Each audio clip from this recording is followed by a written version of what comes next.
Are all anachronisms found in the Bible equal? How are we to evaluate an anachronism? Find out on this episode of Ancient Egypt and the Bible.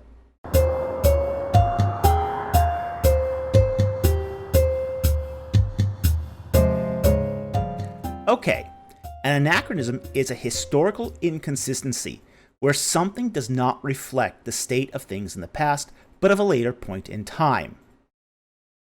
A simple example of an anachronism comes from the movie Braveheart, where Mel Gibson wears a Scottish kilt. The movie is set in the 13th century, but the kilt was not invented until the 16th century.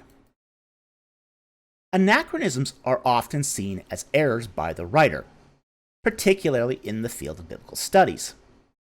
But they are sometimes intentionally done for literary effects, such as humor, or to make a statement. So when one encounters what seems to be an anachronism in a piece of literature, one has to be cognizant to the fact that not all anachronisms are equal. This is not a problem that is restricted to the Bible, but can be found in any piece of literature.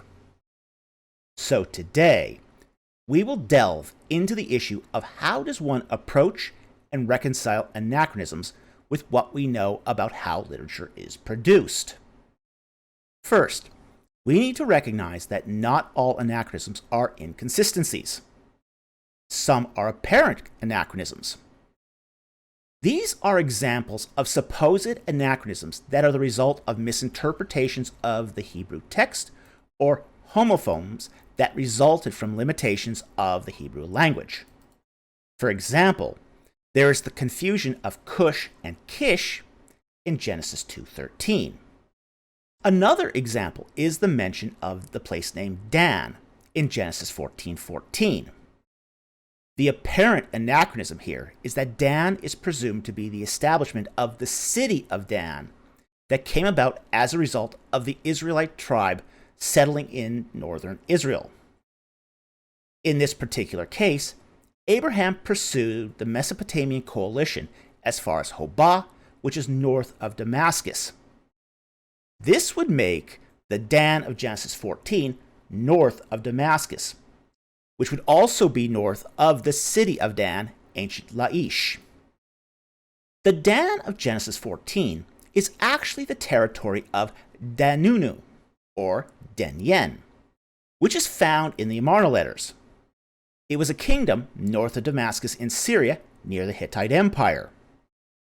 The Egyptians raided the Danu and report taking captives from their number on the reliefs at Medina Habu. So it is more than likely that the name Danunu was truncated to Dan, which was easier for the Israelites to transliterate. Thus, what we have here is not a true historical inconsistency, but a misunderstanding caused by the language. Now, when we encounter anachronisms, they can result from a variety of literary causes.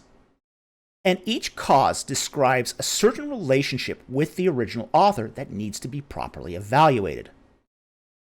As already noted, a first cause occurs when a later writer makes a mistake about the distant past, which could be because of the writer's ignorance, carelessness, or lack of research.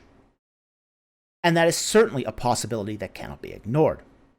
However, proving the writer has done that isn't always easy. Proving that an anachronism is accidental is difficult when there are so many other possible causes. Another cause is that sometimes anachronisms are done for literary or dramatic effect.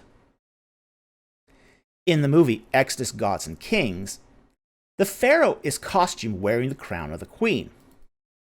While albeit laughable in light of history, that costume choice was intentionally done for dramatic effect. Deciding whether an anachronism is intentional or unintentional requires that one determines whether or not the text is original to the author, when the author actually wrote down the text, and weighing the text itself for its context and genre. Also, another possible cause is that a historical inconsistency resulted from the author's words being changed by a later editor, which is known as redaction. Now, a redaction is an editorial updating of a text, but does not necessarily result in an anachronism.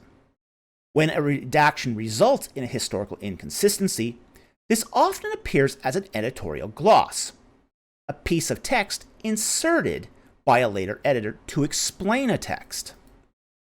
However, redactions can occur when a text is updated for grammar, spelling, and even for content. In the late 19th century AD, the notion of redactions was expanded to an entire school of redaction criticism, where all historical inconsistencies, and even the source texts themselves, were seen as being the product of later editorial changes. This is the proverbial having a hammer and seeing every problem as a nail. In essence, this overlooked other possibilities that could be applied to the text. A final cause of anachronisms that we will consider is when inconsistencies result from retrojection.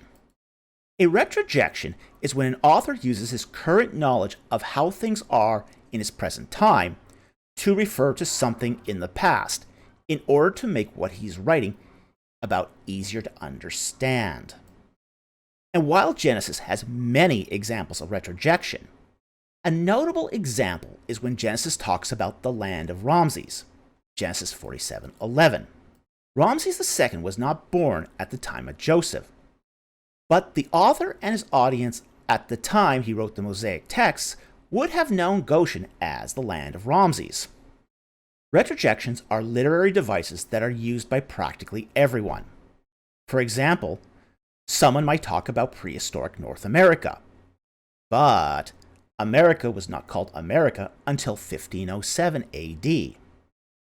But we use the modern place name because everyone reading what we write about today would know that landmass as America. More often than not, those who think a retrojection is a historical inconsistency fail to understand the context of the writer. As such, retrojections are not true historical inconsistencies. So anyway, that is our coverage of anachronisms. We hope you found that interesting and learned something. Thank you very much for watching, and I'll see you next time on Ancient Egypt and the Bible.